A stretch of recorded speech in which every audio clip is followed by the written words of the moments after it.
Hello friends, I am Dr. Kiran Kumar. I am a nephrologist and kidney transplant physician at Continental Hospitals, Hyderabad. So today I am going to talk about hypertension or high BP and kidney disease. So I think we all know that a lot of people have high blood pressures. So high blood pressure in technical terms is called hypertension.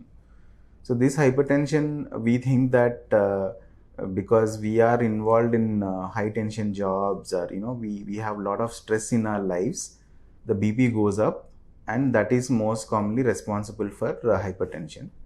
Apart from this, there are several other causes that can cause hypertension. For example, any heart condition can cause hypertension, any kidney condition can cause hypertension, any thyroid issue can cause hypertension. So there are lots of other causes for hypertension other than stress in your life. So it's very important that you know the cause, you find out the cause for this hypertension and then treat it. So hypertension can be classified into two types. One is primary hypertension and another is secondary hypertension. So primary hypertension is usually most of the time the cause we don't know.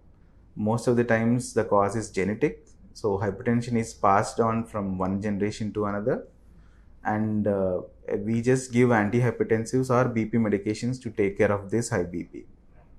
And secondary hypertension is a form of high BP wherein we know the cause. For example, any thyroid dysfunction, that is overworking of the thyroid, can cause hypertension, or any block in the blood vessel going to the kidneys, that's called renal artery stenosis.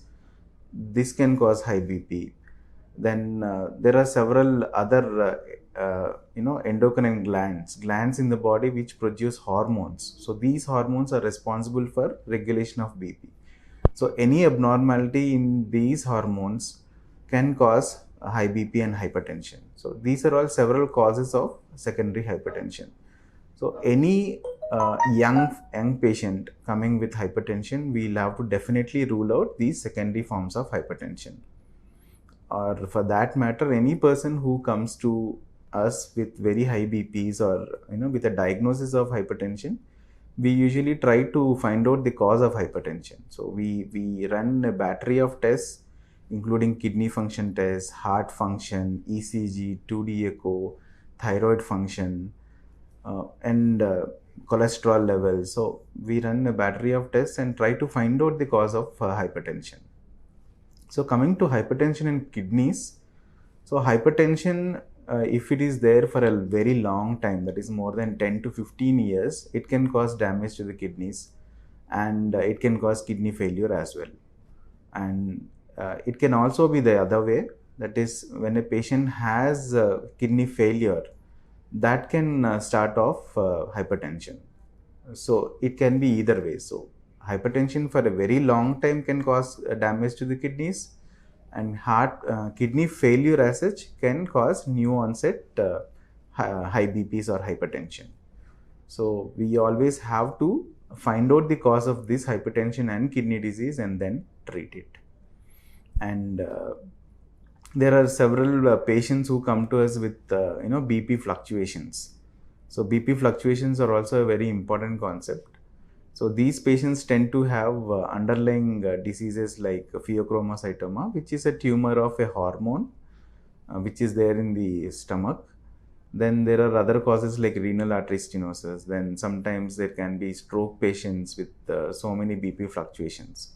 So again, we'll have to go to the root cause of these BP fluctuations and then treat it.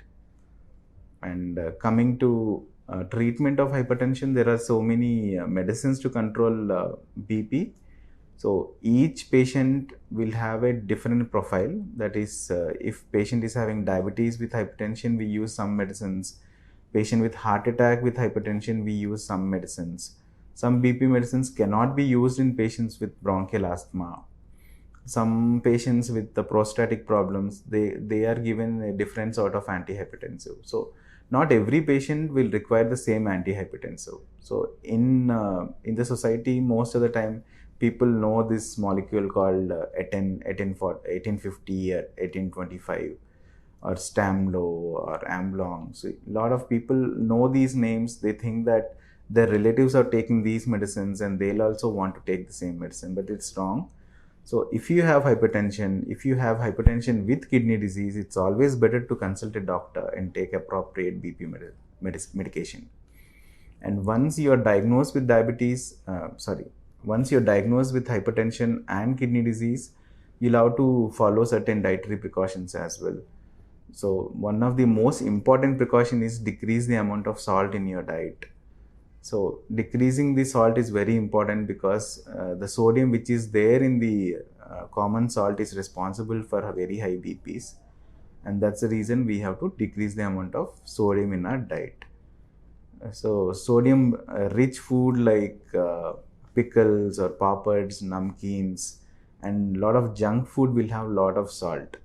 So we'll have to avoid all this food to avoid taking high salt diet.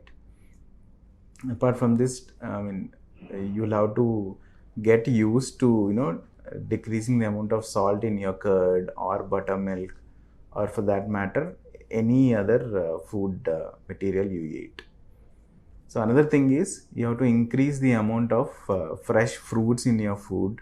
So a healthy diet will always protect you against any kidney disease or heart ailments or stroke. So always try to eat plenty of fresh fruits, fresh juices. So these fresh fruits and juices will have high amounts of antioxidants, and these antioxidants will protect the blood vessels.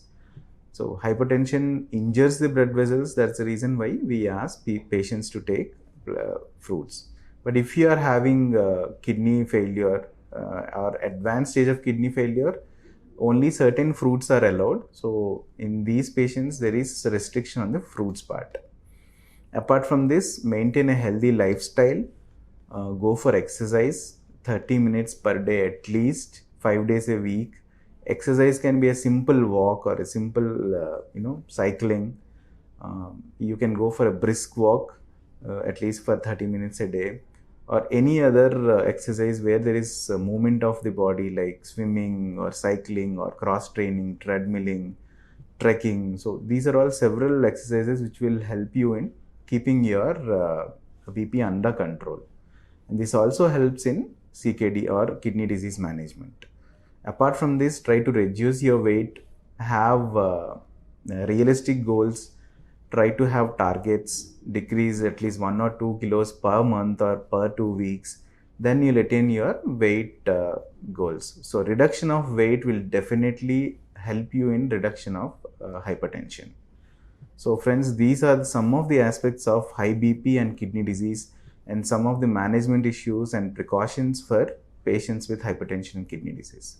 Thank you.